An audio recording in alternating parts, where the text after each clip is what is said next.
Muy bien, pues buenas noches a todos. Vamos a iniciar como lo hacemos semana con semana con nuestra sesión de meditación.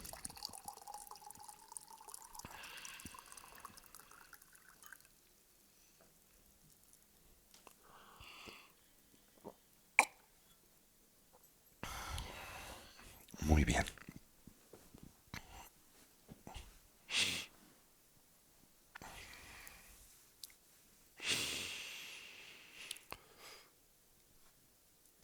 Comencemos entonces con la yoga de las 9 respiraciones.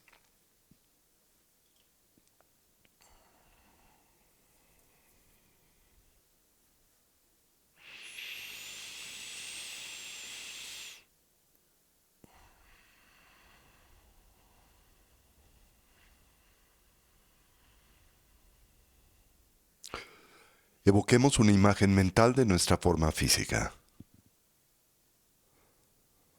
Para ello, introspectivamente recorramos a la misma desde la coronilla de la cabeza hasta las plantas de los pies.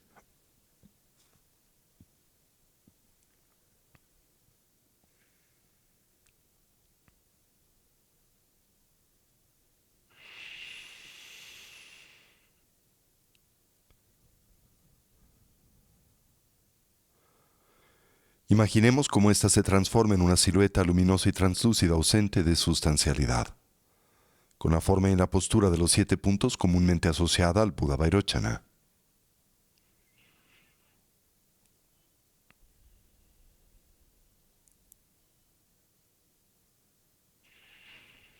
En nuestro medio surge el eje primario del sistema de energía sutil constituido por el Avaduti, esto es por el canal central, así como por los dos canales adyacentes, el masculino, Rasana, y el femenino, Lalana.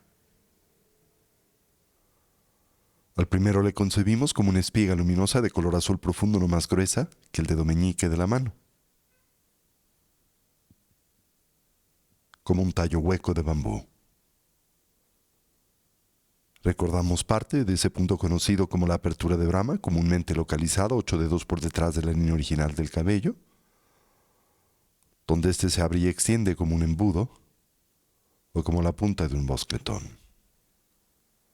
Baja ligeramente por enfrente y paralelamente a la columna vertebral hasta terminar en el chakra secreto, localizado 4 dedos por debajo del ombligo, donde éste se cierra y redondea como la punta de un bastón.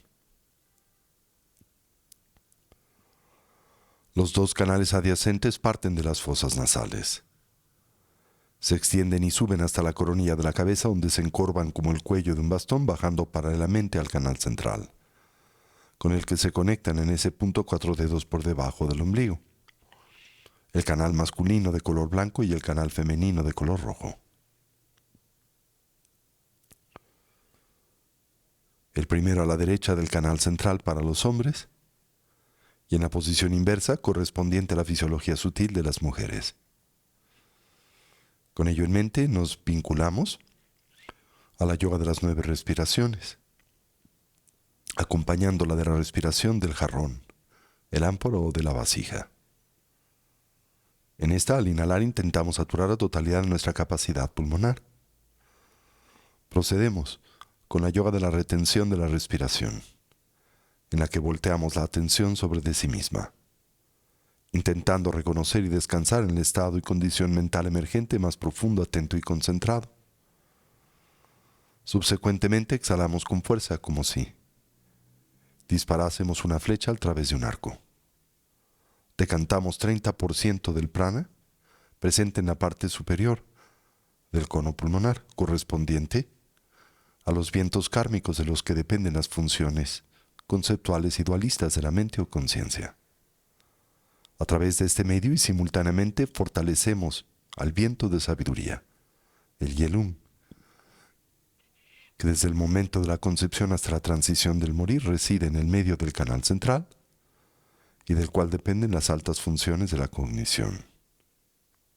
Hacemos esto 3 veces para el canal masculino, energía de color blanca, 3 para el femenino, energía de color roja, y culminamos con la yoga de la gran vasija, el Pompachen, en la que inhalamos simultáneamente por ambas fosas nasales, energía de color azul, Retenemos la respiración, giramos el estómago 7 veces en el sentido de las manecillas del reloj, 7 veces en el sentido contrario. Mezclamos a los vientos kármicos con el viento de sabiduría. Propiciamos la emergencia del calor interno. A través de este medio, depuramos las obstrucciones que hoy presiden a los canales. Exhalamos con fuerza y repetimos el proceso 3 veces. Presionamos con la yema del dedo pulgar, la primera falange del dedo anular. Le abrazamos en el gesto conocido como el puño adamantino, con los dedos índices ligeramente extendidos con los que presionaremos los diferentes puntos de acupresión asociados a la práctica. Y con esta instrucción presente, dediquémonos a la yoga de las 9 respiraciones.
Transitemos a la meditación de estabilidad, la práctica de la recolección del respirar. En esta, cualquier idea, sensación o estímulo que en nosotros surja la observamos y liberamos. Consciente, lúcidamente intentamos dejarla pasar sin elaborar sobre de la misma. Con suavidad y naturalidad, volvemos la atención o recolección sobre el flujo natural de la respiración.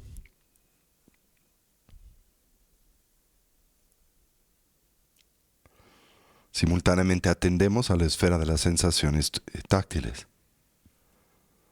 en especial aquellas naturalmente asociadas a la respiración, comenzando por la relajación. Para ello recorremos introspectivamente a nuestro cuerpo desde la coronilla de la cabeza hasta las plantas de los pies. Y ahí donde hallemos o identifiquemos cualquier elemento o rastro de ansiedad y tensión, lo relajamos.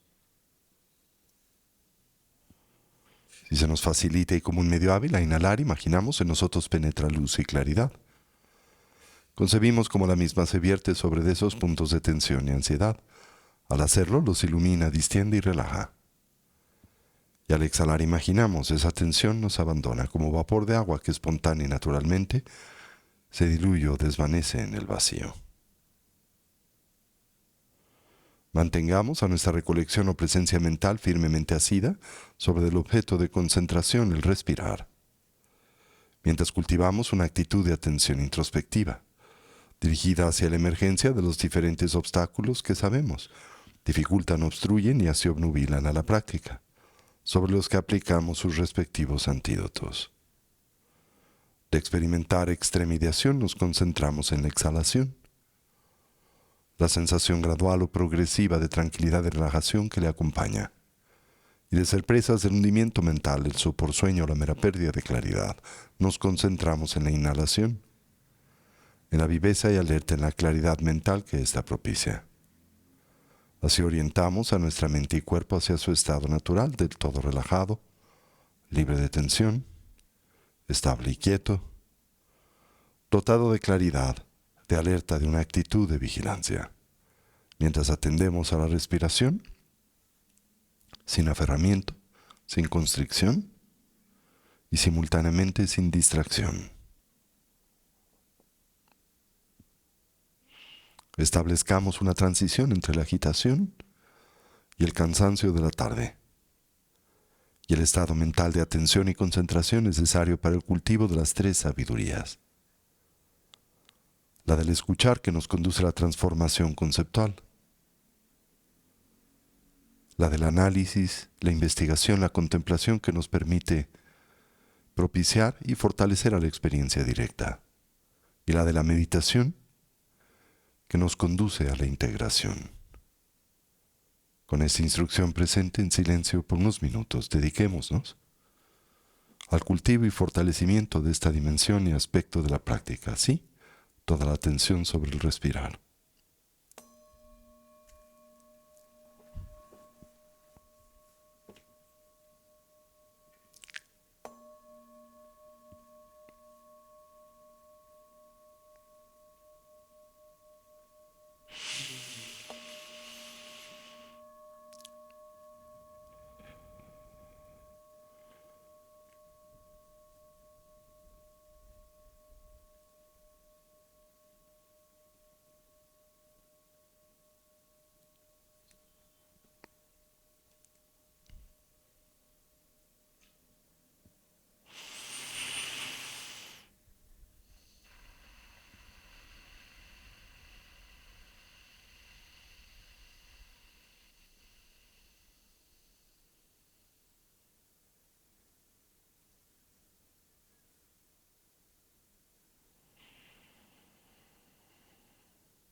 Fortalezcamos la estabilidad, por la que entendemos ese estado y condición mental profundamente imbuido, del todo saturado de la continua presencia de la atención.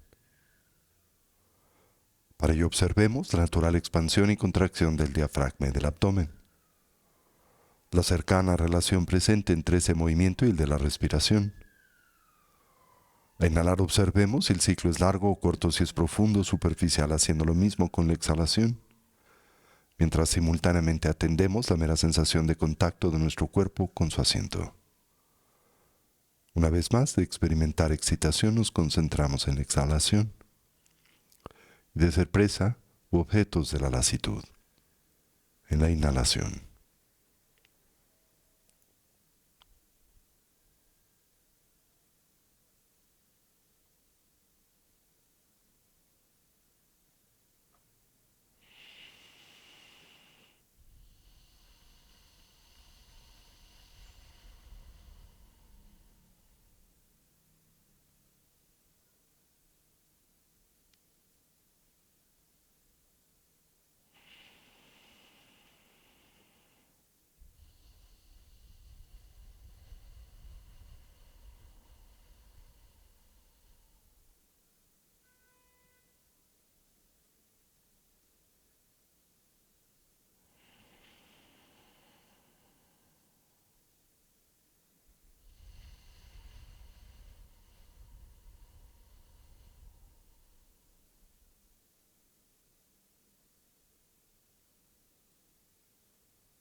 Finalmente acentuemos a la viveza, alerta y claridad de la atención. Para ello observemos el ingreso y salida del aliento por la punta de las narices o el labio superior. La natural sensación de contraste en la temperatura del aliento al entrar y escapar por las fosas nasales. Y si se nos facilita como un medio hábil la presencia de una pequeña esfera luminosa o ticle en el medio del entrecejo en la que suavemente focalizamos la atención. De experimentar extremidación nos concentramos en exhalación y de ser presas de la lasitud, la inhalación.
Y ahora gradual y suavemente transitemos hacia la meditación discursiva. Como es costumbre, reconozcamos en la misma un natural complemento a la práctica de la estabilidad. Y así evoquemos a los 4 pensamientos que orientan y motivan a nuestra mente hacia el despertar. Comencemos por lo preciado de la vida humana. Reconozcamos su rareza, en realidad lo complejo y difícil que es obtener y asegurarla. Su necesaria condición de ocio y oportunidad, enraizada en las 8 libertades y las 10 riquezas, tanto las personales como las circunstanciales. Lo fácil que es perderla, su fragilidad y transitoriedad. Y así la gran oportunidad con la que, en efecto, hoy contamos brevemente, para intentar imprimir y así dotar a nuestras vidas de una dimensión y sentido de genuino significado, el que naturalmente asociamos a la consecución del bienestar genuino a través del medio del estudio y de la práctica del Dharma.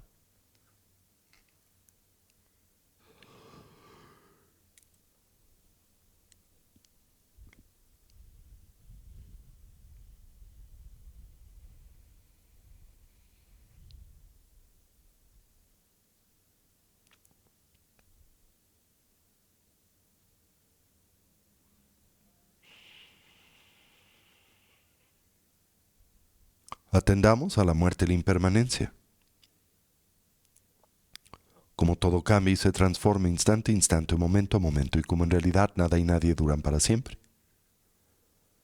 En especial señalemos a nuestra propia condición mortal. Y como la única variable del todo certera y segura en la vida es la de nuestra propia transitoriedad, que en realidad desconocemos el cómo y el cuándo es que este evento acontezca. Podría ser hoy. Con base en ello, intentemos pensar o reflexionar en torno a lo que debiese ser genuinamente importante, prioritario, significativo en nuestras vidas. Aquello que pueda brindar o aportarnos bienestar, paz y felicidad duradera. Contrastemos a la misma con la de su impostor, el mero placer hedónico, el sensorialmente condicionado, siempre y por definición temporal y relativo. Así, por lo que concierne a nuestra meta ulterior, finalmente inconsecuente. Lo que nos pueda preparar para la muerte, siempre inesperada, cercana, sorpresiva. Lo que podamos llevar con nosotros durante la compleja y difícil transición, la del morir. Tan solo la eterna continuidad de la conciencia y con ella sus diversas impresiones, hábitos y tendencias. Determinémonos a fortalecer aquellas positivas o virtuosas, así como identificar, debilitar y trascender a las negativas, las no virtuosas.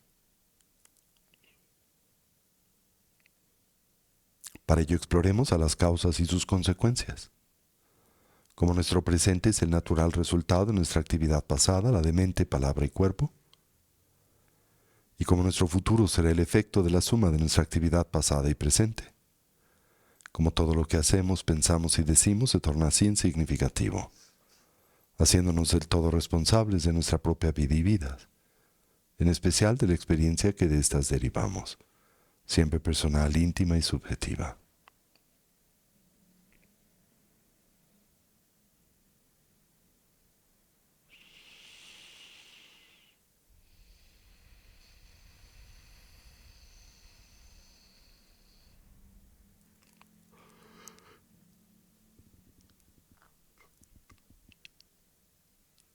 Finalmente comprendamos las limitaciones propias, aquellas endémicas a la existencia cíclica, a la vida condicionada por la matriz de la ignorancia, el aferramiento, el apego y la aversión. Como en esta todos los seres sufren, como experimentan y transitan por un sinnúmero de dificultades, conflictos y problemas de la misma manera que nosotros. Podemos empatizar con estos, conocemos la experiencia del sufrir y naturalmente desearíamos ser capaces de ayudarles, mas reconocemos nuestras limitaciones presentes para hacer y lograr esto y es con ello en mente que volteamos nuestra atención en la dirección del refugio y que nos determinamos a establecer una orientación auténticamente positiva y según la vida, la que simbolizamos a través de la triple joya. Así, tomamos refugio en el Buda. Lo hacemos no tan solo como un hombre o persona, sino como alguien que representa la naturaleza abierta y clara de la mente, así como sus diversos potenciales evolutivos. Tomamos refugio en el Dharma, como un compromiso para integrar y poner en práctica las instrucciones de vida, desarrollo y cultivo que el Buda nos dio o aportó. Tomamos refugio en la Sangha, la comunidad compuesta primariamente por aquellos genuinamente avanzados en el sendero, los despiertos, los Budas, los liberados, los arhats, los héroes o bodhisattvas. Indirecta y simbólicamente la comunidad de amigos y amigas que en el camino nos inspiran y ayudan. Y a manera central la figura del Ama, el vínculo con el Dharma y el punto en donde estas cualidades coinciden, haciéndose a nosotros presentes y así afirmamos.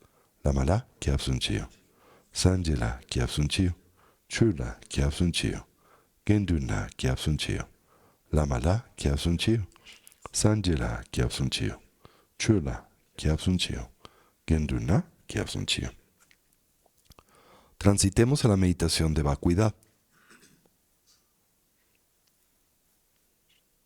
El preámbulo de la mecánica contemplativa propia del Sendero del Diamante.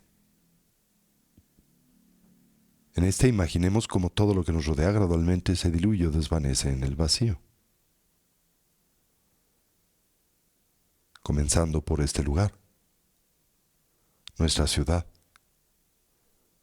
nuestro país, continente y planeta. El universo con sus infinitos mundos. Y nuestro cuerpo referente físico con base en el cual comúnmente edificamos nuestro sentido de identidad personal. Todo ello se diluye, se desvanece en el vacío. Lo único que permanece es la expresión primaria de la conciencia, su mera claridad y darse cuenta. Descansemos en esta dimensión de la conciencia desnuda por un momento en un estado y condición libre de elaboración.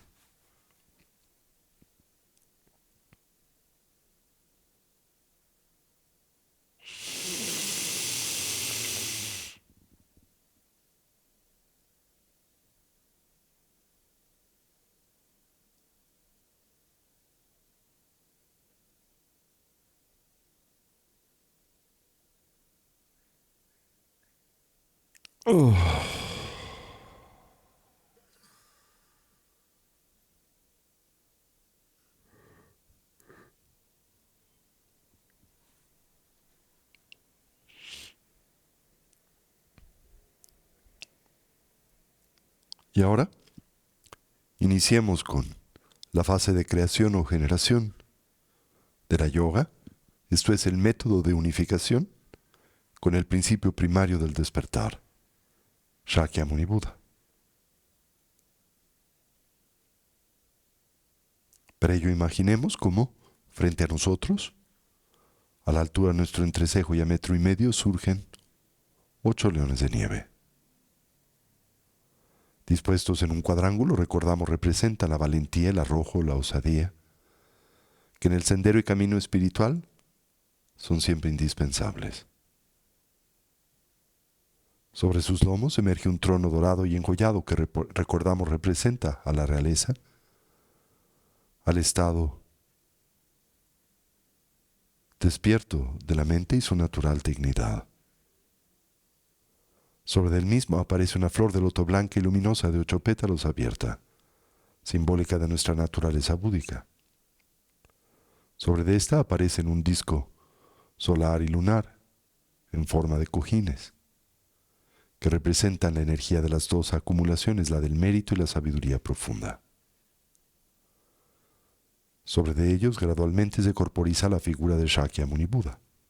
Le concebimos radiante, luminoso y translúcido, presente mas simultáneamente ausente de sustancialidad.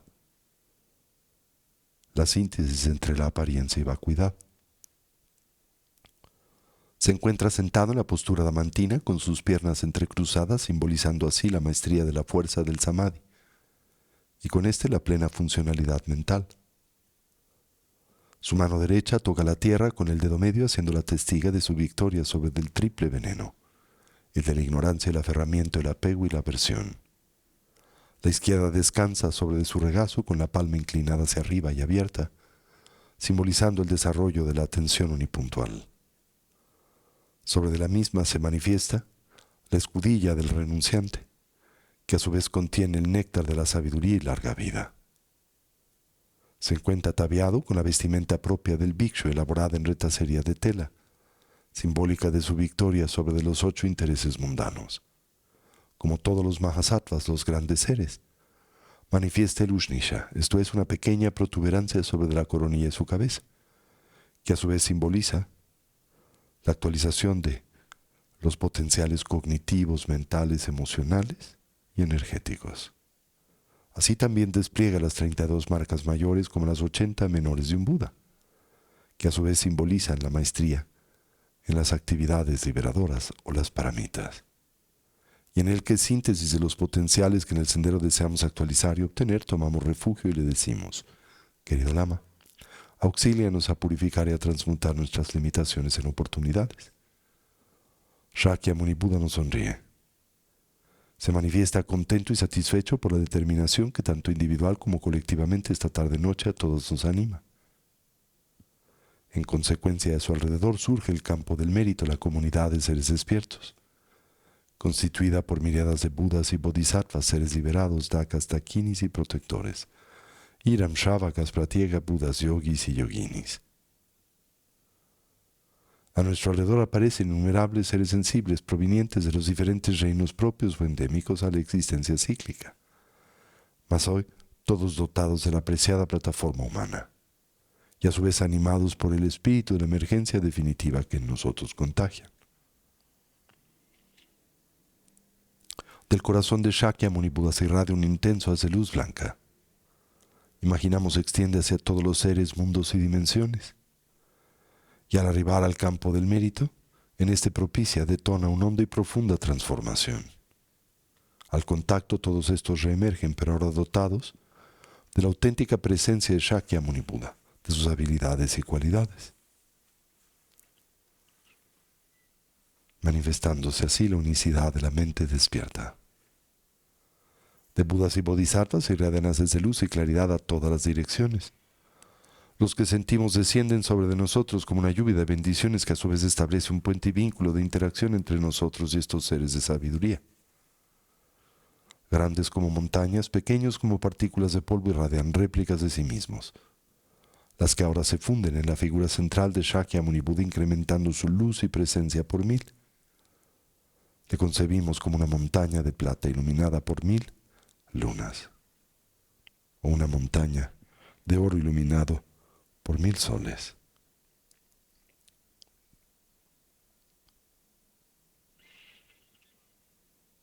Y ahora procedemos a la recepción de los 4 empoderamientos. De la frente y coronilla de Shakyamuni Buda surge un halo de luminosidad de color blanco radiante.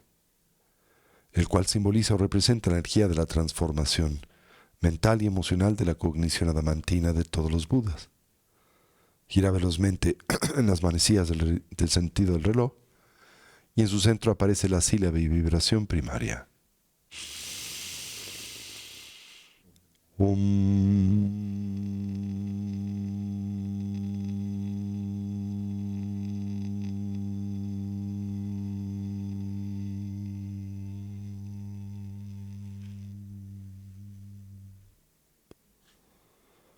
Un poderoso haz de esta luz y claridad es ahora irradiado de la frente del Buda hacia nuestra propia frente y coronilla, la de los seres que nos rodean. Penetra en nosotros como un espeso néctar que recorre las paredes internas de nuestro cuerpo y gradualmente del mismo arrastra sus impurezas y limitaciones. Proceso que imaginamos acontece en 3 etapas. En la primera, concebimos como nuestras limitaciones físicas presentes salen de nuestro cuerpo por las plantas de los pies, las palmas de las manos, los poros del cuerpo y el ano como si se tratase de tinta negra y humo negro, que al vertirse sobre la tierra se transforma en abona. En una segunda etapa, imaginamos se purifican nuestras limitaciones físicas potenciales, las que salen de nuestro cuerpo de la misma manera, pero ahora como pus sangre coagulada y ennegrecida, que una vez más, al vertirse sobre la tierra, en ella opera como un nutriente. Y finalmente sentimos nuestras limitaciones físicas resultantes de nuestra interacción con diferentes contaminantes ambientales se purifican, los auditivos, gustativos, táctiles y olfativos, nuestra visión kármica de la vida, los eventos ambientales y estelares que nos son detrimentales, y las acciones físicas negativas que hemos desplegado hacia otros u otros hacia nosotros. Todo esto se purifica saliendo de nuestro cuerpo por las plantas de los pies, las palmas de las manos, los poros del cuerpo y el ano como miriadas de alimañas que al abandonarnos se diluyen o desvanecen en el vacío. Donde sea pertinente aplicamos las fuerzas y poderes de oposición, el corazón de la purificación, comenzando por el arrepentimiento que distinguimos de toda forma o expresión de culpa, la determinación de enmienda, el deseo de reorientar a nuestras vidas en la dirección positiva y segura que hemos simbolizado a través de la triple joya, la necesidad de cultivar una mente altruista y de corregir el daño que a través del cuerpo ya hemos propiciado en otros o en nosotros mismos. Y mientras sentimos esto, experimentamos la fuerza vibratoria de la sílaba Om dentro de nosotros 3 veces.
Por el poder de la luz blanca, imaginamos, sentimos nuestras limitaciones físicas, las propias, las de los seres que nos rodean, se han visto purificadas.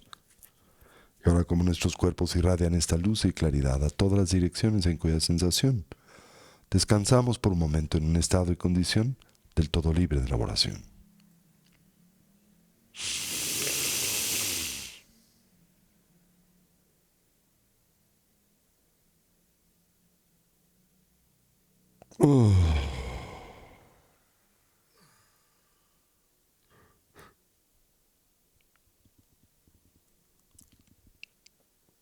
Ahora imaginamos o sentimos cómo se lleva a cabo el proceso de la purificación verbal o comunicativa.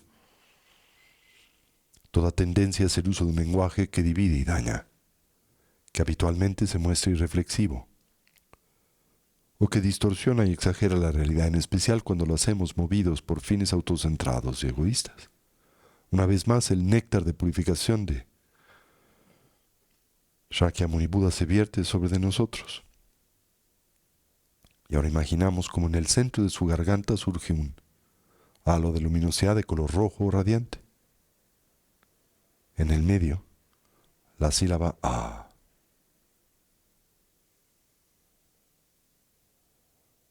Shakyamuni Buda irradia un halo de luminosidad de este tinte o color, de su garganta hacia la nuestra, la de los seres que nos rodean, y nuestras limitaciones verbales o comunicativas se purifican. Donde sea pertinente aplicamos las fuerzas y poderes de oposición.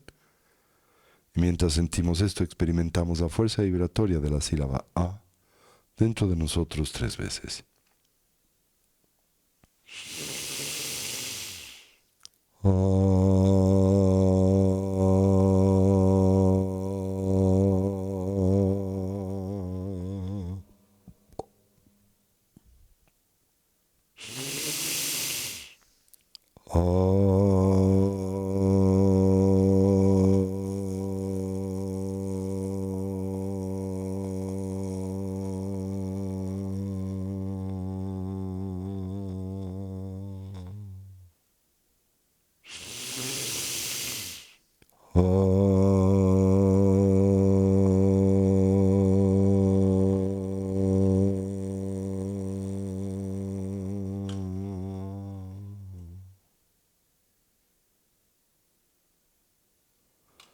Por el poder de la luz roja, imaginamos, sentimos nuestras limitaciones verbales y comunicativas, las propias, las de los seres que nos rodean, se han visto purificadas.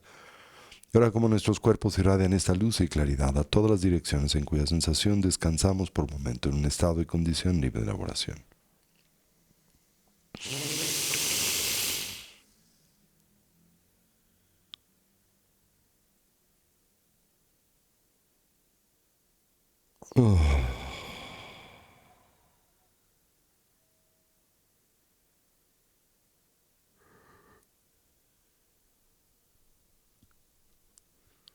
Y ahora imaginamos o sentimos como del área del pecho del Buda surge un halo de luminosidad de color azul radiante, el cual simboliza o representa la energía de la transformación mental y emocional de la cognición adamantina de todos los Budas.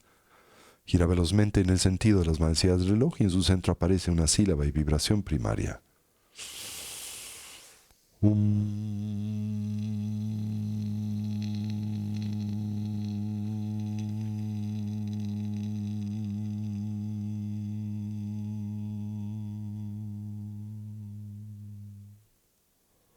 Un poderoso haz de esta luz y claridad es ahora irradiado del pecho del Buda hacia nuestro propio pecho, el de los seres que nos rodean. Penetra en nosotros y elimina nuestros oscurecimientos mentales y emocionales, toda forma y expresión de ignorancia, de aferramiento, apego, aversión, hostilidad, de celos y orgullo. Una vez más, y donde sea apropiado, propicio, aplicamos las fuerzas y poderes de oposición.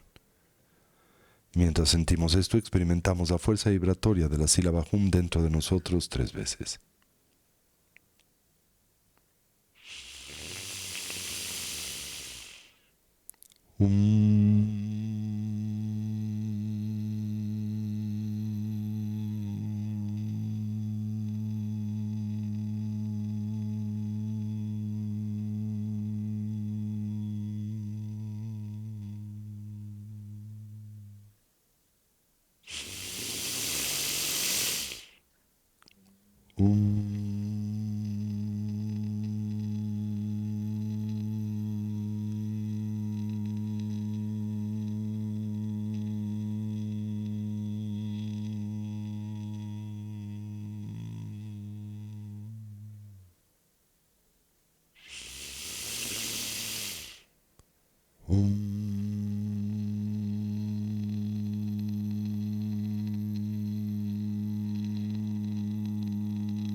Por el poder de la luz azul, imaginamos, sentimos nuestras limitaciones mentales y emocionales, las propias, las de los seres que nos rodean, se han visto purificadas. Y ahora como nuestros cuerpos irradian esta luz y claridad a todas las direcciones en cuya sensación descansamos por un momento en un estado y condición libre de elaboración.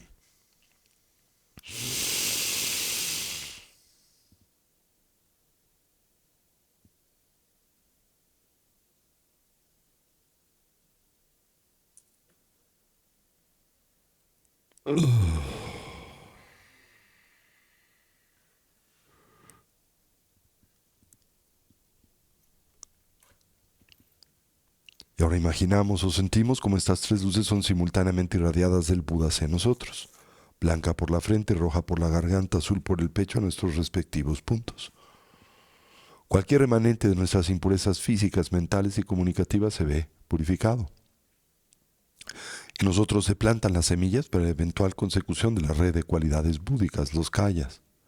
Y nuestro cuerpo se transforma en una matriz de luz y claridad multicolor. Mientras sentimos esto, experimentamos la fuerza vibratoria de estas tres sílabas dentro de nosotros 3 veces.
Por el poder de estas tres luces, imaginamos, sentimos nuestras limitaciones físicas, mentales y comunicativas, las propias, las de los seres que nos rodean, se han visto purificadas. Y ahora como nuestros cuerpos irradian esta luz y claridad a todas las direcciones en cuya sensación descansamos por un momento en un estado y condición libre de elaboración.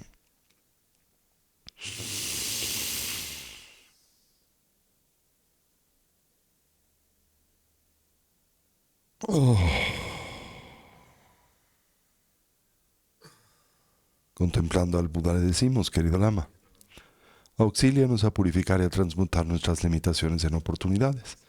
Transitemos a la fase de integración. Ahora Shakyamuni Buda se desplaza, viaja y se coloca sobre la coronilla de nuestras cabezas. 8 dedos por detrás de la línea original del cabello, 4 dedos por encima de la coronilla.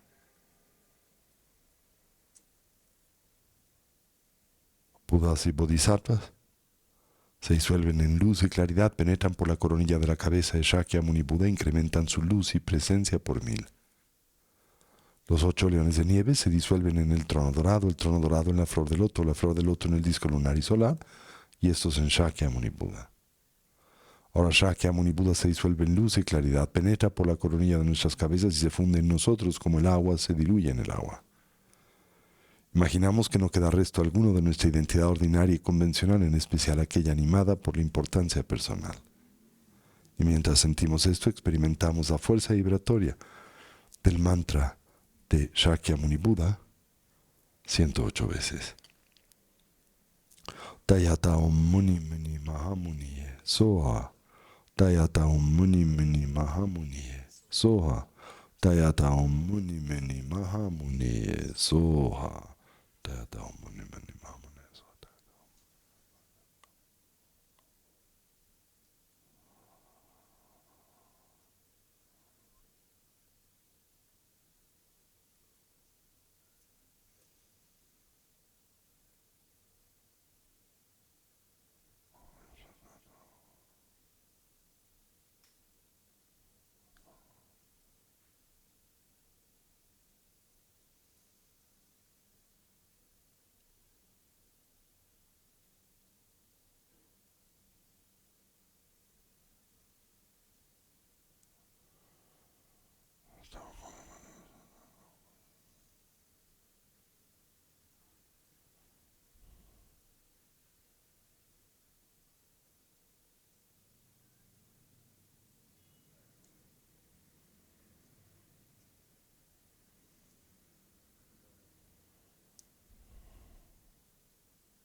Y ahora transitemos a la fase de perfeccionamiento.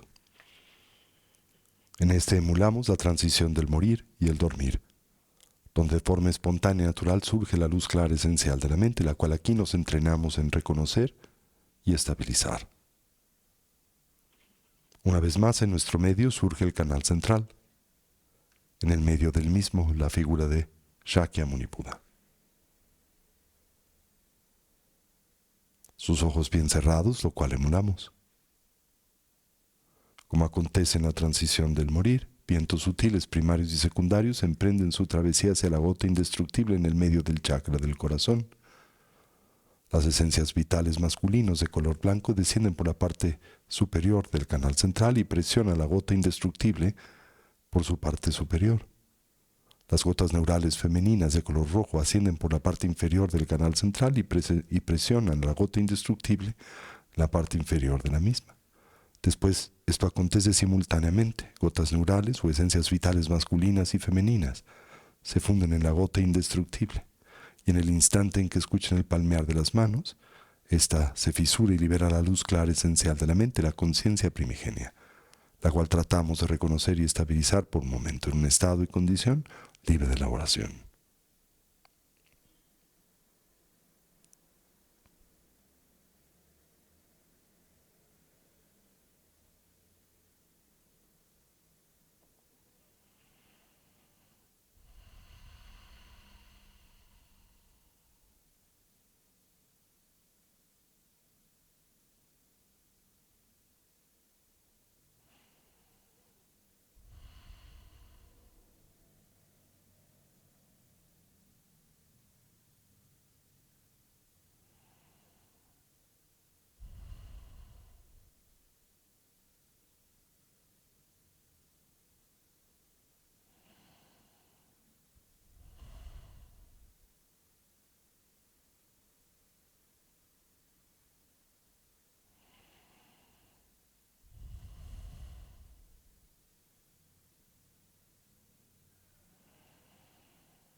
Y así terminamos por dedicar el mérito. Deseamos cualquier potencial positivo que a través de este medio hayásemos desarrollado o cultivado sirva y sea de beneficio a todos los seres. Que podamos todos actualizar nuestros potenciales como trascender nuestras diversas limitaciones. Que una mentalidad altruista pueda nacer donde no ha nacido y se incremente donde ya existe. Que todos los seres puedan ser felices y dejar de sufrir. Y que pronto todos podamos actualizar el estado o condición de la mente despierta de un Buda, no solo en nuestro propio beneficio, sino en el de aquel de los que nos rodean. Así es, así es, así es. Que va de ñedo da lama son de jujune, rua de llamado pa de salaku pasho, chanchob sencho rinpoche, ma que pana chechuchi, que pañan pa me payan, kung ni kung du pa washo, om ahum bajaguru pa masedi hum, om ahum. Y así incorporamos y traemos este espacio y lugar de nueva vez nuestra atención.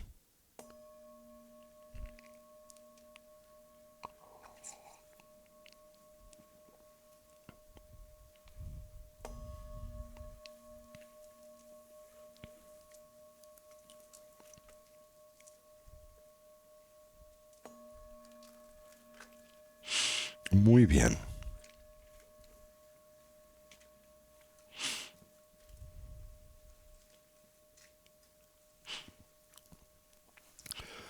Recordarán que hemos estado hablando acerca de la tercera de las 4 aplicaciones de la atención, la aplicación de la atención sobre de la mente.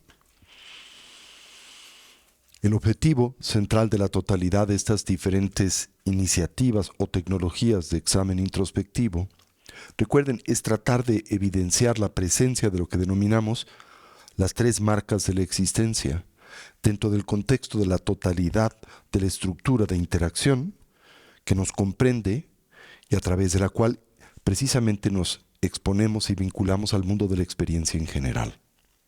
La aplicación de la atención sobre el cuerpo, la aplicación de la atención sobre las sensaciones y sentimientos, la aplicación de la atención sobre la mente y sus fenómenos y finalmente la aplicación de la atención sobre lo que llamamos en términos generales fenómenos, ¿no?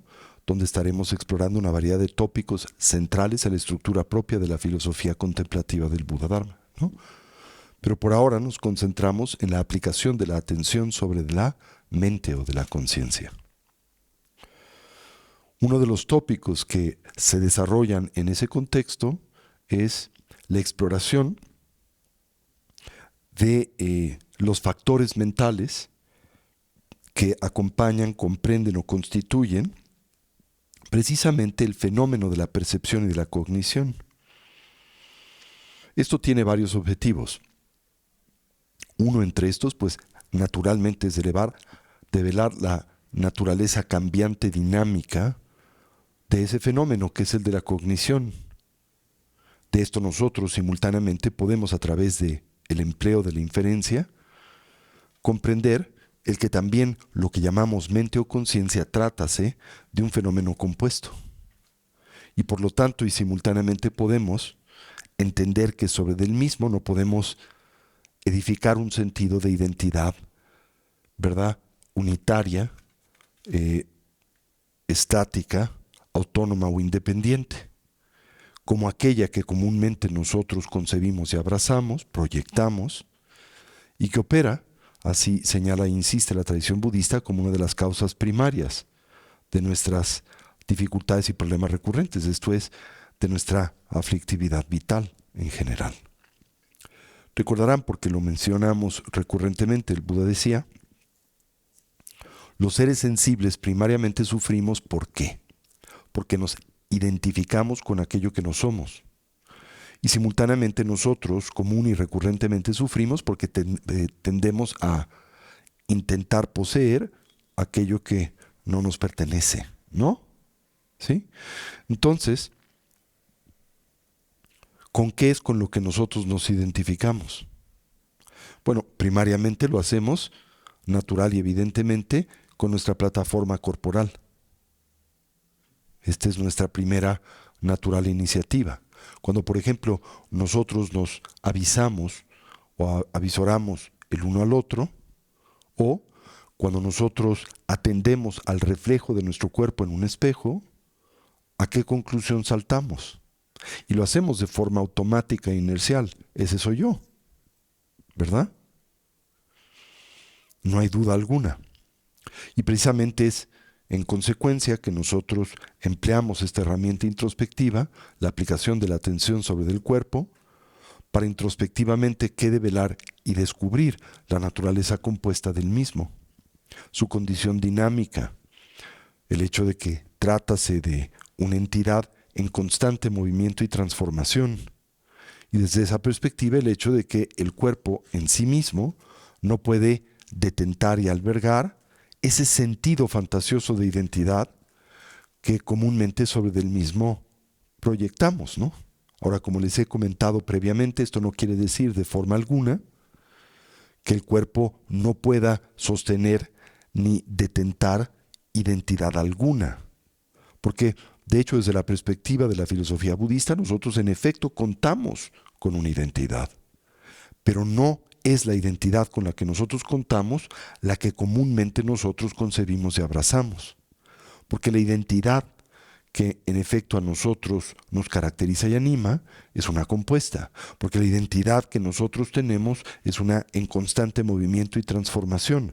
Porque la identidad, ¿verdad?, que realmente nos caracteriza es una ausente de ¿qué? De realidad objetiva. ¿Sí? ¿Qué identidad o cuál es aquella que nosotros realmente tenemos, la verdadera? Una identidad compuesta, una identidad en movimiento, una identidad que emerge en dependencia de una variedad de condiciones y circunstancias. En otras palabras, una identidad que carece de identidad intrínseca, una identidad que no existe objetivamente en independencia de todos estos factores. ¿Se entendió eso?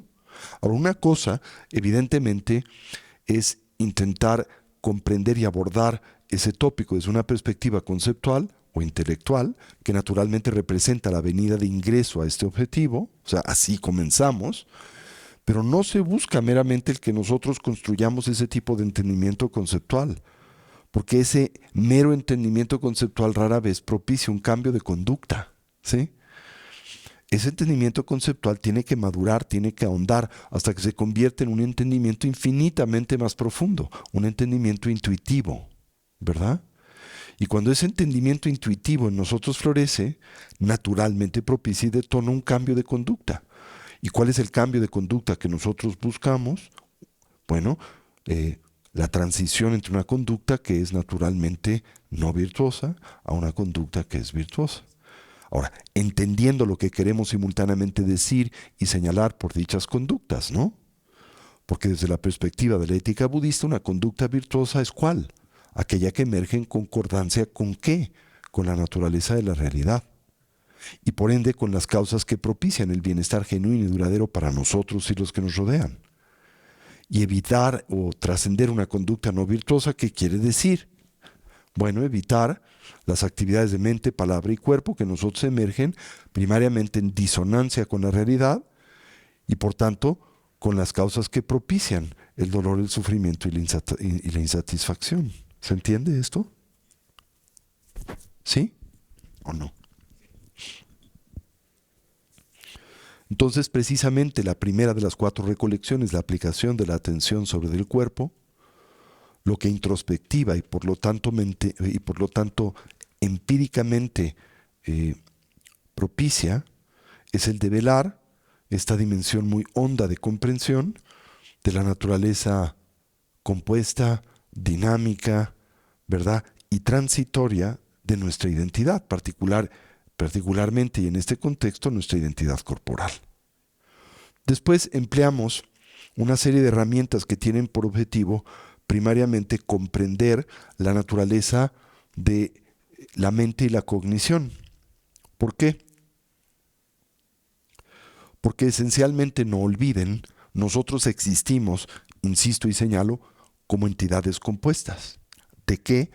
Pues evidentemente de una dimensión corporal o material, esto es la física, y simultáneamente una dimensión cognitiva, perceptual y emocional.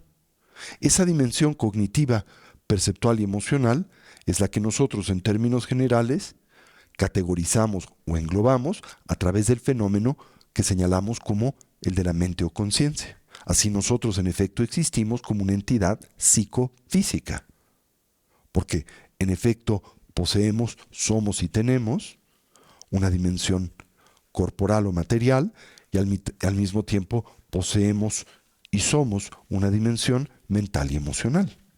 ¿Se entiende eso? Ahora, esa dimensión mental y emocional es una que primariamente dividimos en 4. Las sensaciones y sentimientos, las percepciones, la actividad formativa y la conciencia o conciencias. ¿Sí? Esto constituye lo que en términos generales conocemos como los 5 skandhas o los 5 agregados. Las 5 colecciones de constitutivos transitorios y temporales sobre los cuales nosotros comúnmente proyectamos la etiqueta de la identidad personal. Ahora, si comprendemos la naturaleza ilusoria de dicha identidad, la misma es en extremo útil y necesaria para el adecuado tránsito de la vida. Pero si a esa identidad, como es nuestro hábito y tendencia inercial, le atribuimos existencia objetiva, autónoma o independiente, opera naturalmente como el detonador del velo de nuestras aflicciones mentales y emocionales, el klesha avarana, y por lo tanto de ese modelo limitativo de experiencia y vida que es el que conocemos como el del samsara. Así que, en términos generales, ¿qué es el samsara? Pues el mundo de la experiencia visto a través de la ignorancia, el aferramiento, el apego y la aversión. ¿Y qué es el nirvana? El mundo de la experiencia visto a través de la sabiduría, que aprende las cosas como son. ¿Sí? Ahora, en la tradición, especialmente del budismo mahayana, se habla acerca de una teoría llamada la de el cor de Yerme, en la tradición tibetana, y esa teoría es la de la unidad entre el samsara y el nirvana. ¿Sí? Y lo que por esto quiere comunicar, señalarse o decirse es de nuevo que el samsara y el nirvana no existen como entornos geográficos, como lugares dotados, insisto, de realidad objetiva, sino que el samsara y el nirvana no son otra cosa que la experiencia vista desde diferentes ópticas, ¿no? La experiencia vista desde la perspectiva de la sabiduría es el nirvana. La experiencia vista desde la perspectiva de la cognición dualista y aflictiva es el samsara.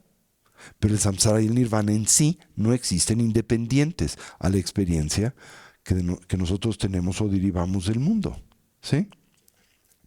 ¿Y en qué sentido el samsara y el nirvana son unos? Bueno, también en el sentido de que el samsara y el nirvana ambos carecen de realidad objetiva. O esto es lo mismo que afirmar, el samsara y el nirvana por igual están vacíos. Cuando se dice que el samsara y el nirvana están vacíos, no quiere simultáneamente afirmarse que no existen, ¿verdad? Quiere decirse que no existen de una forma fantasiosa o imposible, ¿no? Bien, ahora, dentro del contexto de las 4 aplicaciones de la atención, la aplicación de la atención sobre las sensaciones y sentimientos, la aplicación de la atención sobre la mente y conciencia, y la aplicación de la atención sobre los fenómenos, engloba en buena medida la iniciativa de este examen, de esta exploración introspectiva. La aplicación de la atención sobre las sensaciones, la aplicación de la atención sobre la mente y sus fenómenos, explora esa dimensión de la persona e identidad que es la mental. Y la aplicación de la atención sobre los fenómenos nos llevará a investigar una variedad de tópicos que tienen que ver con la totalidad de la realidad y al mismo tiempo la totalidad de nosotros mismos, como por ejemplo es el caso de las 4 nobles verdades, o la cadena de los 12 eslabones del surgimiento dependiente, o los 12 ayatana, ¿cómo se llama? Las 12 plataformas de la experiencia, y así subsecuentemente. ¿Ok? De eso hablaremos más tarde. Bien, dentro del contexto entonces de la aplicación de la atención sobre de la mente, ¿qué es lo que buscamos? Una vez más, es común que cuando nosotros comprendemos, hemos entendido que en efecto el skandha de la forma, el cuerpo, no puede operar y funcionar como un referente o resguardo de la identidad objetiva, naturalmente nosotros proyectamos dicho resguardo a la conciencia. Dicho de otra manera, cuando nosotros entendemos que sobre del cuerpo no podemos proyectar una identidad unitaria, autónoma, independiente o permanente, esa noción equívoca y fantasiosa del yo, naturalmente saltamos a concebir que la podemos hallar y encontrar en la conciencia y mente. ¿Se entendió eso? Y después intentaremos lo mismo con la combinación de la conciencia, la mente y el cuerpo. Porque comúnmente pensamos, o soy el cuerpo, o soy la mente, o soy el cuerpo y la mente, o soy algo ajeno al cuerpo y la mente, ¿no? Entonces tengo que explorar introspectiva y contemplativamente todas estas diferentes alternativas. Primero, ¿soy realmente el cuerpo? Después, ¿soy realmente la mente o conciencia? Después, ¿soy realmente la relación mente-cuerpo? ¿O soy realmente algo que existe independiente de todos estos? ¿No? Bien, entonces estamos en la fase de explorar si somos en efecto la mente o conciencia. Y cuando digo si somos, quiero decir si somos de una forma especial. ¿Cuál? Unitaria, autónoma, permanente o independiente, la conciencia, ¿no? Bien, ahora, lo primero que comúnmente se aborda en este contexto, especialmente dentro de la tradición mahayana, es el estudio de un tópico central de la psicología budista que es llamado en la lengua tibetana Lo-Rik. Lo quiere decir mente y Rik quiere decir factores. Y vamos a explorar, en efecto, cómo ese fenómeno que llamamos mente, pues en realidad es también una colección de componentes transitorios y temporales, ¿ok? Que dividimos en una serie de categorías. La primera de las mismas son los 5 factores mentales omnipresentes. La segunda es los 5 factores mentales denominados o llamados objeto asertivos. La tercera son los factores mentales virtuosos. La cuarta son los factores mentales no virtuosos o las aflicciones primarias. ¿Sí? Y después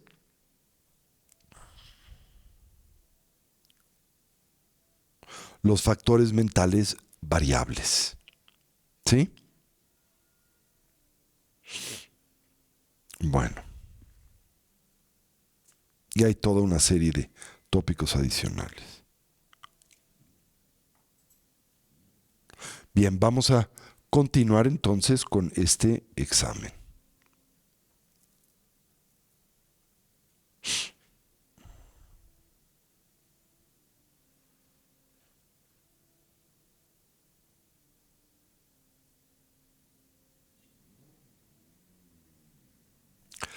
Bien, comencemos por la primera de estas categorías, denominada la de los factores mentales omnipresentes. Recordarán que comenzamos su presentación la semana pasada, ¿no? El factor mental del contacto, el factor mental de la discriminación, el factor mental de la abolición, la sensación o sentimientos, el factor mental de la intención y el factor mental de la atención o del involucramiento mental. Una vez más, el factor mental del contacto, el factor mental de la discriminación o el discernimiento, el factor mental de la abolición o los sentimientos, el factor mental de la intencionalidad o la intención y el factor mental de la atención o el involucramiento mental. Se dice, todos estos son factores mentales, esto es, funciones cognitivas omnipresentes. ¿Por qué? Porque siempre son concomitantes a toda función o expresión mental y cognitiva. Esto es, siempre que opera la conciencia, digamos, primaria, por primaria no quiero decir RICPA o la conciencia primigenia, sino las conciencias ordinarias, siempre que éstas operan y funcionan, lo hacen en dependencia o con la presencia de estos 5 factores o funciones mentales o cognitivas. ¿Se entendió eso? Recuerden, hemos hablado acerca, bueno, quizá dando un paso atrás. Cuando exploramos la naturaleza de la mente o cognición, uno de los primeros descubrimientos que de esta iniciativa naturalmente emerge es el entendimiento de la naturaleza y condición, por un lado, compuesta de dicho fenómeno, el de la mente o percepción, como también el hecho de que la cognición naturalmente emerge en dependencia de una variedad de causas, condiciones y circunstancias. Ahora, dicho entendimiento es importante porque común, habitual e inconscientemente, ¿qué proyectamos sobre la conciencia o cognición? Bueno, proyectamos una existencia unitaria y proyectamos una existencia estática, autónoma o independiente. Es sobre esa plataforma que nosotros construimos un mismo sentido de identidad, precisamente lo que común y ordinariamente llamamos yo. Es esta razón por la que nosotros debemos, esto es el objetivo, insisto, de este régimen de entrenamiento contemplativo, examinar metódica y detenidamente la naturaleza de ese fenómeno que llamamos mente. Ahora, en la tradición budista hablamos acerca de 3 diferentes dimensiones de la conciencia. Pero al hablar simultáneamente de 3 diferentes dimensiones de la conciencia, esto es lo mismo que afirmar de 3 conciencias. Y al afirmar la realidad de 3 conciencias o dimensiones de la misma, con esto y naturalmente que contrarrestamos esa afirmación de la conciencia como una entidad unitaria. ¿Se entendió eso?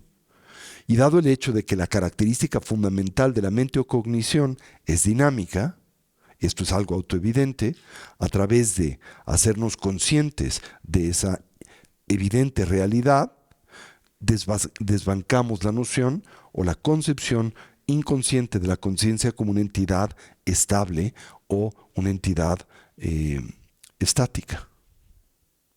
Al entender el hecho de que la conciencia no es una, sino muchas, ¿verdad?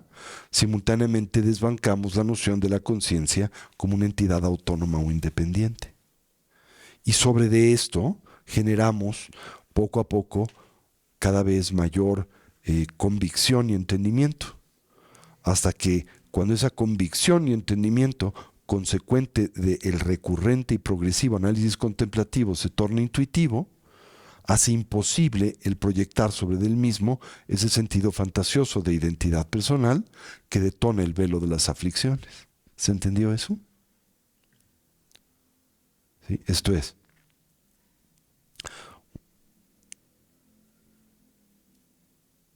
sufrimos porque nos identificamos con lo que no somos. Esta es una afirmación primaria que el Buda nos comparte y que exalta señalar, ¿no? Sufrimos porque nos identificamos con lo que nosotros. Por ejemplo, ¿con qué es con lo que nosotros nos identificamos? Con los 5 agregados. El agregado de la forma, que corresponde al cuerpo, y los agregados que corresponden a la mente o conciencia, el agregado de las sensaciones y sentimientos, el agregado de las percepciones, el agregado de la actividad formativa o las formaciones kármicas, y finalmente el agregado de las conciencias. ¿Sí? Cuando analizamos con detenimiento a este último de los agregados, esta última colección de componentes transitorios y temporales, el de la conciencia, ¿qué es lo primero que evidenciamos? Que ese fenómeno que llamamos conciencia no es uno unitario. ¿Por qué? Porque en realidad existen, funcionan diferentes conciencias. Una forma de abordarlas es esta presentación de las 3 diferentes dimensiones de la conciencia. La conciencia grosa, la psique, la conciencia sutil, la conciencia sustrato y la conciencia primigenia, Rigpa. ¿Hasta aquí vamos? Ahora, la primera de estas dimensiones de la conciencia grosa, la psique, es a su vez una conciencia compuesta. ¿De qué? De varias conciencias. La conciencia visual, la conciencia auditiva, la conciencia gustativa, la conciencia olfativa, táctil y la propia conciencia conceptual, dualista conceptual primaria. Así que a través de este examen, lo primero que pretendemos evidenciar o de lo que buscamos concientizarnos es que ese fenómeno con el cual comúnmente nosotros edificamos nuestro sentido de identidad personal es en efecto compuesto y dependiente, dinámico y cambiante. ¿Ok? Ahora, esa dimensión de la conciencia, la grosa, la conciencia conceptual dualista, está simultáneamente compuesta de 51 factores mentales, opera a través de 51 distintas funciones cognitivas. Esas 51 funciones cognitivas nosotros las dividimos en varias categorías. Los factores o funciones cognitivas mentales omnipresentes, que son los que ahora estamos intentando abordar o dilucidar, los factores mentales objeto asertivos, los factores mentales virtuosos, los factores mentales no virtuosos y los factores mentales variables. ¿Hasta aquí vamos? 51 factores mentales primarios y analizaremos también otros muchos secundarios, pero primero los primarios. Ahora, ¿cuál es el objetivo de la exploración de esos 51 factores mentales? En general, evidenciar, hacernos conscientes, construir un sentido muy profundo de comprensión de la naturaleza compuesta y dinámica de la cognición, y por lo tanto a través de ese medio suspender esta tendencia habitual y compulsiva a edificar un sentido de identidad intrínseco, unitario, autónomo o independiente sobre la base de la conciencia. Vuelvo a insistir, eso no quiere decir y de ninguna manera pretende conducirnos a negar la existencia total del yo, sino más bien a refinar el tipo de entendimiento que del yo tenemos, porque la tradición budista no niega la existencia del yo, lo que niega es la existencia de ese yo fantasioso, el que concebimos unitario, autónomo, independiente o permanente, y el que comúnmente construimos utilizando como referente el cuerpo, la conciencia o la relación mente-cuerpo, o que inclusive concebimos existe más allá, independiente a estos. ¿Ahora sí se entiende eso? Bien, ahora, empecemos por examinar en el contexto de la conciencia grosa, la psique, lo que llamamos los 5 factores mentales omnipresentes. ¿Por qué se les llaman así? 5 factores o funciones omnipresentes de la cognición, porque son concomitantes a todas las funciones y expresiones de la conciencia grosa. Esto es, las funciones y expresiones de la conciencia grosa no pueden operar en independencia de estas 5 operaciones cognitivas. ¿Cuáles son ellas? El contacto, la discriminación o el discernimiento, los sentimientos y la volición, la intención o la intencionalidad, la atención o el involucramiento mental. ¿Ok? ¿Ahora sí se entendió eso? Vamos uno por uno, ¿verdad? Comencemos una vez más por el primero, contacto. ¿Qué queremos decir por el mismo? ¿A qué función cognitiva señala el término contacto?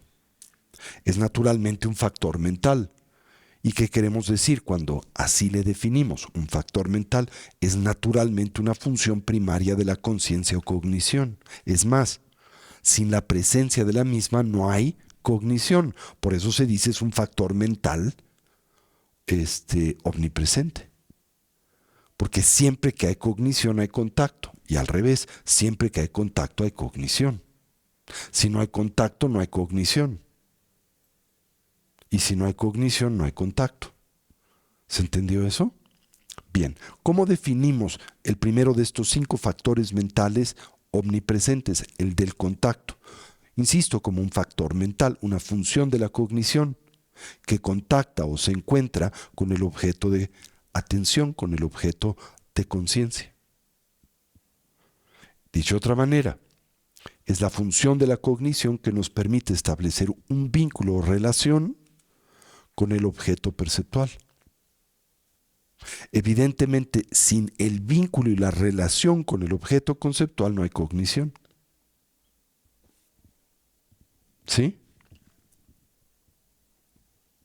Por ejemplo, para que la conciencia visual pueda aprender un color o forma, o por ejemplo, a una vasija, a un florero, a una mesa, la conciencia visual tiene que establecer contacto con la misma. Si no establece contacto con el objeto, no puede formular la cognición del mismo. Por lo tanto, toda cognición de un objeto viene naturalmente acompañada del contacto. ¿Hasta aquí me siguen? Evidentemente, y lo veremos más tarde, ese contacto puede manifestarse de una forma edificante y por lo tanto constructiva y conducente a una relación armónica y por lo tanto positiva con el mundo de la experiencia, o ese contacto puede simultáneamente emerger en mezcla, en relación y vínculo con lo que llamamos los factores mentales no virtuosos, que son funciones de la cognición que nos conducen a distorsión perceptual y por lo tanto propician y detonan toda variedad de dificultades y problemas en esa relación. ¿Sí? Bien. El segundo de los factores mentales omnipresentes es el factor mental de la discriminación o el discernimiento. Por discriminación no queremos decir, por ejemplo, algo como una discriminación racial. No queremos decir que una función primaria de la conciencia es discriminar negativamente entre negros y blancos, ¿no? No, aquí la palabra discriminación simplemente quiere decir discernimiento, la función de la cognición que nos permite distinguir entre una cosa y otra. ¿Ok? La definición de la discriminación es la siguiente. Primero, una vez más, se le concibe como un factor de la conciencia, una función de la cognición, siempre presente en la misma, que discierne la naturaleza y condición, las características del objeto. ¿Qué objeto? El objeto cognitivo, naturalmente. ¿Sí? ¿Se entendió eso? Una vez más, la discriminación, el discernimiento, es un factor mental que nos permite discriminar, esto es, que nos permite dilucidar las características del objeto. ¿Sí? O discernir simplemente al objeto en sí. ¿Sí? Nos permite hacernos conscientes, insisto, de las características específicas del objeto. Y por lo tanto nos permite distinguir a este de otros. De otra manera pueden inferir, nuestra cognición se haría presente y manifestaría como una especie de masacote, ¿no? Simplemente imagina percibir esta mesa en donde a todo lo percibieras como uno. No pudieras discriminar entre la mesa, la carpeta, el vaso, la jarra, la caja de Kleenex, la computadora, el gong, todo fuera uno, ¿no? Es como se dice que cuando los españoles arribaron al Nuevo Mundo y desembarcaron con sus caballos, dada la ausencia de familiaridad de ello para los pobladores originarios, ¿no? Los indígenas pensaban en un inicio que los españoles eran uno con los caballos que montaban, la misma entidad, el mismo animal. Y no se deshicieron o superaron esta idea o noción equivocada hasta que los vieron, ¿cómo se dice? Desmontar del caballo, ¿no? Y se dieron cuenta que no eran un solo animal, sino dos animales que operaban en simbiosis, ¿no? ¿Se entiende eso? Esa función, la que permite establecer ese entendimiento, es lo que llamamos discriminación o discernimiento. O por ejemplo, si yo les percibo a ustedes, ¿no?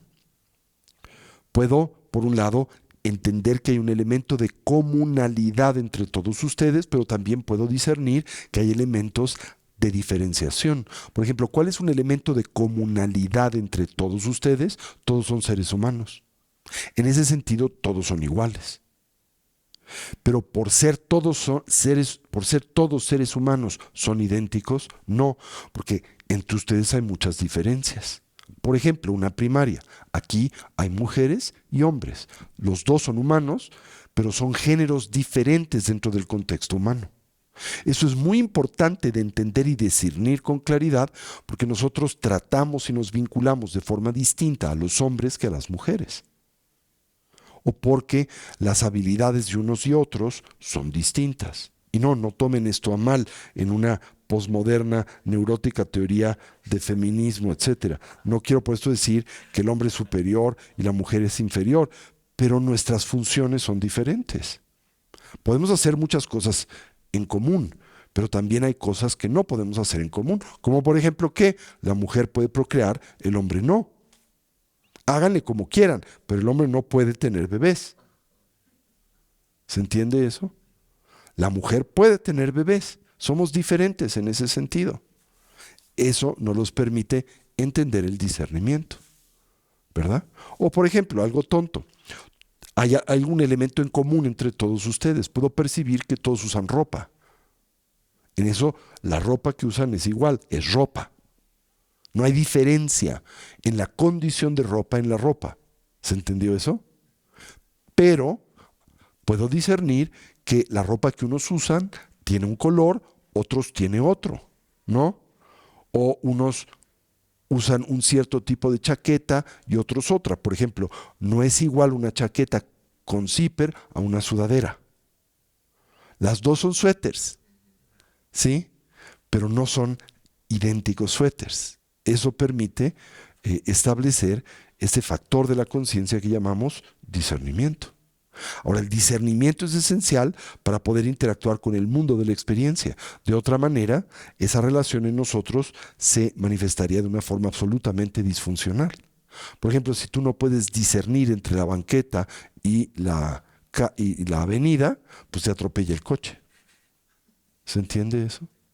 Naturalmente también el discernimiento en nosotros puede operar de una forma extremadamente lúcida, clara y objetiva, o puede operar, pero hacerlo con muchas distorsiones consecuentes de nuestras aflicciones mentales y emocionales. En nuestra condición samsárica así lo hace, pero en la condición de un ser despierto lo hace ausente de esas distorsiones. ¿Hasta aquí me siguen? Y eso es lo que buscamos, elevar ese discernimiento a una dimensión de plena, clara cognición. Muy bien. Simultáneamente se dice que la discriminación o el discernimiento nos permite identificar al objeto y por lo tanto sirve como la base de la construcción de la memoria. ¿Sí? Simultáneamente el discernimiento, la discriminación, que en nosotros emerge concomitante a la mente conceptual, ¿sí?, nos permite etiquetar y nombrar a los objetos. Esto es bien importante, así que vale la pena una vez más señalarle. La discriminación o el discernimiento que emerge concomitante a las mentes conceptuales o a la mente conceptual funciona como la base para poder establecer etiquetas y nombres a los objetos. Pregunta: ¿tiene algo de malo etiquetar o nombrar a los objetos? Mientras lo hagas correctamente. Exacto. Mientras lo hagas correctamente, no. ¿Y en qué radica esa corrección? ¿En qué entendimiento radica esa conexión? Uno muy primario. Que las etiquetas y nombres que nosotros proyectamos sobre los objetos no son los objetos. Ese es el entendimiento correcto. ¿Cuál es el entendimiento incorrecto? Que las etiquetas y nombres que proyectamos sobre los objetos son los objetos. Y eso es lo que nosotros hacemos constantemente. Por ejemplo, ¿qué etiqueta y nombre proyectas sobre esta particular colección de componentes transitorios y temporales? Gong. ¿Cuándo es esa etiqueta útil y cuándo es ya para ti detrimental? ¿Cuándo es una fuente de congruencia y bienestar y cuándo se convierte en una detonante de aflictividad? Bien, primero, cuando entiendes que el nombre y etiqueta Gong que proyectas sobre esta colección de componentes transitorios y temporales no es el objeto. Y cuando se convierte en una base o plataforma de aflictividad, cuando la confundes con el objeto. Cuando piensas que esta colección de componentes transitorios y temporales es intrínsecamente Gong, y lo es de forma estable, y lo es de forma autónoma o independiente. Una vez más, a causas, condiciones y circunstancias, y entre ellas, ¿cuál es la primera? La propia, ¿verdad?, imputación mental y conceptual del nombre o etiqueta Gong. En otras palabras, lo que buscamos es entender que la existencia y condición de ese objeto es y puede operar como un Gong de forma subjetiva, temporal y relativa, pero no existe intrínsecamente como Gong. Autónoma, independientemente, como Gong. Estable y estáticamente, como Gong. Pero ¿cómo si existe como Gong? De forma compuesta, de forma temporal y de forma dependiente. Esa sí es la genuina modalidad de existencia de dicho Gong. Por lo tanto, comúnmente que afirmamos, ese objeto, esa colección de componentes transitorios y temporales que llamamos Gong, existe vacío. No de existencia, sino de qué? De esa idea equívoca y fantasiosa del mismo como unitario, permanente, autónomo o independiente. Esa dimensión no es propia del Gong. El Gong está vacía de la misma. Y de hecho, si el Gong existiera de esa manera, no podríamos percibirle, no podría funcionar en el mundo y no podríamos establecer relación cognitiva alguna con este, precisamente por su condición unitaria y autónoma, independiente. Muy bien. Se dice entonces que la discriminación o el discernimiento es una cualidad innata de la mente o conciencia, cuya función es distinguir un objeto de otro, ya sea a través de identificarle con términos y frases, como es el caso, por ejemplo, de la conciencia conceptual, o a través de meramente establecer una distinción propia entre los objetos, ¿verdad? como es el caso, por ejemplo, de lo que llamamos la percepción directa o la cognición directa no conceptual. En la percepción directa no conceptual no percibes a través de etiquetas y no percibes a través de nombres, pero puedes establecer la diferencia entre un objeto que a ti aparece de forma no conceptual y otro. Aunque no lo etiquete, puedo entender que un objeto y otro no son uno y el mismo. ¿Se entendió eso? Bien. Por lo tanto, el discernimiento, la discriminación se dicen siempre, ¿verdad? Están presentes en toda forma de cognición. Trátese de la cognición conceptual o la no conceptual. Y juegan un rol esencial, ¿verdad? En el pensamiento abstracto, en la imaginación, como también y simplemente en la percepción sensorial. Por eso se dice discernimiento o la discriminación es un factor mental omnipresente. ¿Se entendió? ¿Sí? Bien. El tercer factor mental omnipresente es el de los sentimientos. También se le denomina el de la volición. Quizá lo entendemos más claramente por el término sentimientos y quizá lo entenderemos más claramente con el término voliciones. ¿Ok? Bueno, primero, sentimiento es un factor mental. De nueva vez, ¿qué queremos decir por un factor mental? Sentimiento es una función de la cognición, ¿sí? Que experimenta al objeto cognitivo de una forma especial. ¿Cuál? ¿Como agradable? ¿Como desagradable? ¿O como neutro? ¿Por qué solo se plantean y señalan estas tres categorías? ¿Qué piensan? Genética, evolución. Porque no podemos percibir a un objeto más allá de estas tres. O nos es agradable, o nos es desagradable, o nos es neutro o indiferente. No hay una cuarta, ¿no? Porque si dices, me es medio agradable, pues es agradable. Porque si dices, me es medio desagradable, pues es agradable. ¿No? ¿Se entiende? Bueno. Ahora, la función general de los sentimientos, se dice también, es experimentar el florecimiento de nuestras acciones previas. A ver, esto es interesante. La función primaria de los sentimientos es experimentar la maduración o el efecto de maduración de nuestras acciones previas.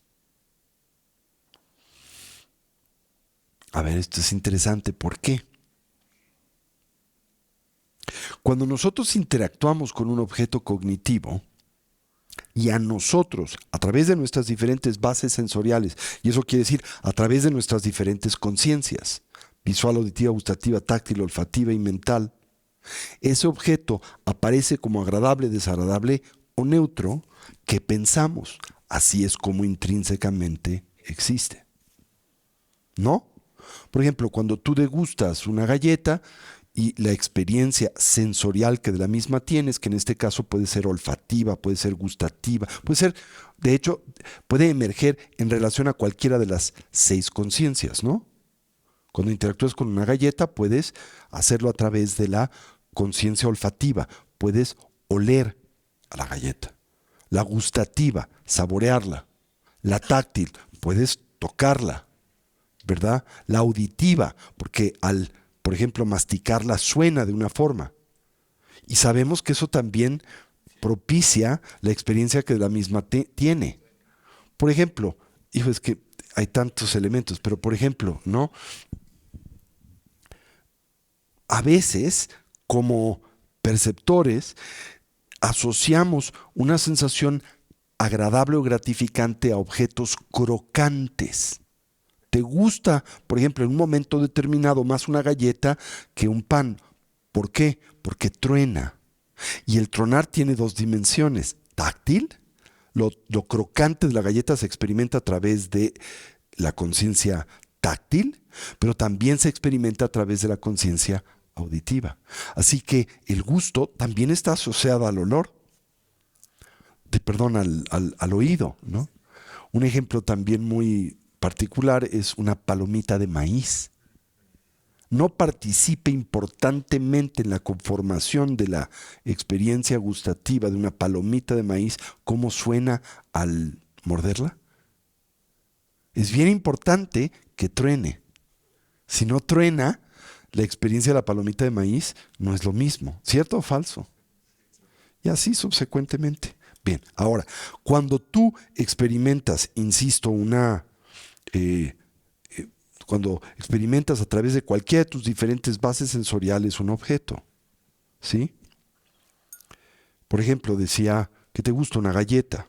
¿Cómo aparece esa galleta? Como agradable, esto es como rica, placentera, como displacentera o desagradable o repulsiva, o como del todo indiferente.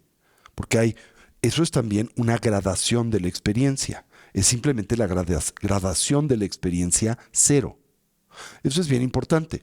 La gradación de la experiencia cero no es lo mismo que decir que no hay experiencia. La experiencia está presente, se conforma, pero ¿en qué gradiente? Cero. ¿Se entendió eso o no? Cuando tú, por ejemplo, degustas algo, y hay cosas que degustas y hasta tú dices, no sabe a nada, sabe a nada. ¿Se entendió eso? El decir no sabe a nada es lo mismo que decir sabe, pero ¿a qué sabe? A nada. A nada que pueda discernir. ¿Sí? Pero hay sabor. ¿Pero qué sabor? El sabor a nada. ¿A qué gradante o gradiente? Cero. Cero es un número. ¿Sí? De hecho, uno de los grandes descubrimientos de la civilización india, coetánea a la maya, bueno, o también un descubrimiento similar al maya, es el descubrimiento del número cero. Es un número, no es la ausencia de algo. ¿Sí? Bien. Ahora, comúnmente cuando interactúas sensorialmente con un objeto, la experiencia que de ese contacto y discernimiento derivas es agradable, desagradable o neutra. Pero piensas inconsciente, habitual y compulsivamente que dicha sensación y sentimiento corresponde intrínsecamente a la naturaleza sustancial de dicho objeto. Esto es, concibes que eso agradable, desagradable o neutro reside internamente en ese objeto, ya sea en alguna de sus partes o en la colección de las mismas. ¿Cierto o falso? Y por lo tanto, ¿cómo te relacionas natural y compulsivamente con dicho objeto? Con apego, con aversión o con indiferencia. ¿Y esto qué detona? Pues toda la distorsión aflictiva del samsara. Entonces, se dice que el sentimiento, ¿sí? Como decía, dice... dice que la función del sentimiento es experimentar el efecto de maduración de las acciones previas. Eso en esencia, ¿qué quiere decir? Que es la función por la cual, al atender la cualidad agradable, desagradable o neutra de un objeto, lo haces en consecuencia de la maduración del karma previo. ¿Eso qué quiere decir? Que el hecho de que el objeto a ti aparezca como agradable, desagradable o neutro depende de acciones pasadas, asociaciones y condicionamientos previos. No es algo intrínseco al objeto cognitivo en sí mismo. ¿Se entendió eso? Ok. Se dice simultáneamente que es imposible aprender un objeto sin la presencia de alguno de estos tres sentimientos o sensaciones, agradable, desagradable o neutra. ¿Sí? De hecho, las sensaciones y sentimientos se dicen son los motores que en buena medida animan la vida en todos nosotros, o los propósitos vitales, nuestras actividades vitales en términos generales. Es responsable por la mayoría de nuestras acciones físicas, verbales o mentales, ¿no? Y la razón para ello es que comúnmente los sentimientos agradables propician e inducen el apego, los desagradables propician e inducen la aversión o la hostilidad, y los neutros propician e inducen la ignorancia. Eso es lo que llamamos sentimientos. ¿Ok? El tercero de los 5 factores mentales omnipresentes. Y vuelvo a insistir, a medida en que los entiendas, lo que se busca es que también seas capaces de señalarlos introspectivamente, hacerte consciente de todas estas funciones que en nosotros hoy operan de forma inercial, compulsiva e inconsciente, y en buena medida condicionada y por lo tanto distorsionada. ¿Sí? Ese es uno de los objetivos del Vipassana. Y recuerden, el Vipassana es sinónimo a las 4 aplicaciones de la atención. ¿Y cuál de esas 4 aplicaciones es la que ahora analizamos y exploramos? La aplicación de la atención sobre la mente. ¿Qué es sinónima qué? La aplicación de la atención sobre los factores mentales, los procesos de la cognición. ¿Sí? Muy bien. El cuarto de los factores mentales es el de la intención o la volición. ¿Ok? Este es uno del que hay mucho que decir, porque es el que determina el karma, ¿ok? Así que creo que este es un buen punto para pausar el día de hoy. No dejarlos colgando.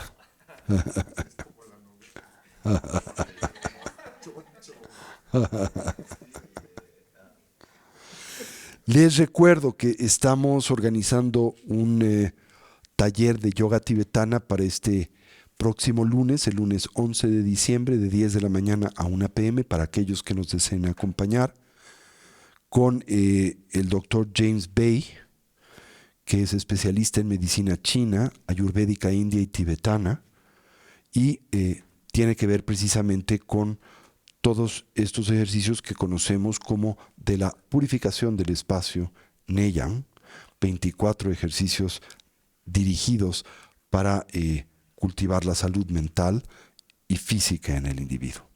Y no olviden que el próximo año estará con nosotros para su última visita a Latinoamérica, su santidad Chetsan Rinpoche, la cabeza de la escuela Jikun Kagyu del budismo tibetano, que estará impartiendo un retiro para la comunidad de Casa Tibet del viernes 19 al domingo 21 de enero en torno a la práctica de Amitayus, el Buda de la vida ilimitada, como también en torno a una serie de prácticas precisamente vinculadas a estas que mencionaba hace un momento, que advienen de las famosas yogas de Naropa. Su santidad Chetsan Rinpoche nos va a dar el empoderamiento de Amitayus, el Buda de la vida ilimitada, nos va a dar la instrucción en estas yogas físicas, ¿verdad?, para la salud y el equilibrio mental y emocional, y estaremos también dando instrucción y enseñanza el venerable Dorje Lopon Hun Lee y su servidor. También Chetsan Rinpoche va a dar una charla para la comunidad de Casa Tibet ¿cómo se llama? El martes 16, y todo esto depende de que el día de mañana logremos obtener para él visa de ingreso a México. Entonces tiene una cita en el Consulado de México en Chile, a donde se encuentra en este momento, porque en todos los lugares que estará visitando, él va a estar en Chile, va a estar en Guatemala, va a estar en los Estados Unidos, etcétera. En todos estos lugares le aceptan su pasaporte taiwanés, pero en México no se acepta el pasaporte taiwanés para ingresar directamente al país y se tiene que sacar visa. Y no pudimos obtenerla en el Consulado de México en Delhi, y ahora lo estamos tratando de obtener en el Consulado de México en Chile, y hemos tenido que mover el universo entero para que se la den, pero mañana es la cita y todo puede pasar.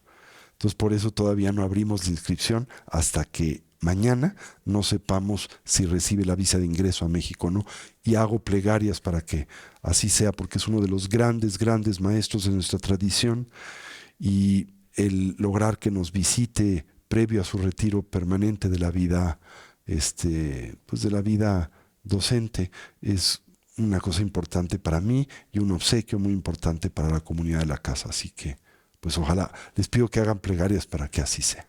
Es mañana a las 7 de la mañana. Bueno, dediquemos el mérito y deseemos cualquier potencial positivo que a través de este medio ya hemos desarrollado o cultivado, que sea de beneficio a todos los seres, que podamos todos actualizar nuestros potenciales, así como trascender nuestras limitaciones, que una mentalidad altruista pueda nacer donde no ha nacido y se incremente donde ya existe, que todos los seres puedan ser felices y dejar de sufrir, y que pronto todos podamos actualizar la conciencia de bondad, amor, compasión y sabiduría de un Buda, no solo en nuestro propio beneficio, sino en especial en el de aquel de los que nos rodean. Así es, así es, así es. Que va de ñudo dana masande jujune jo ache chamado padi salagu pasho. Chanjab sanjo rinpoche makie pana chechuchi ke panyan pa me pa yang kong ne kong du pa washo. Oma hum benze guru pa maseti hum oma hum. Muchísimas gracias.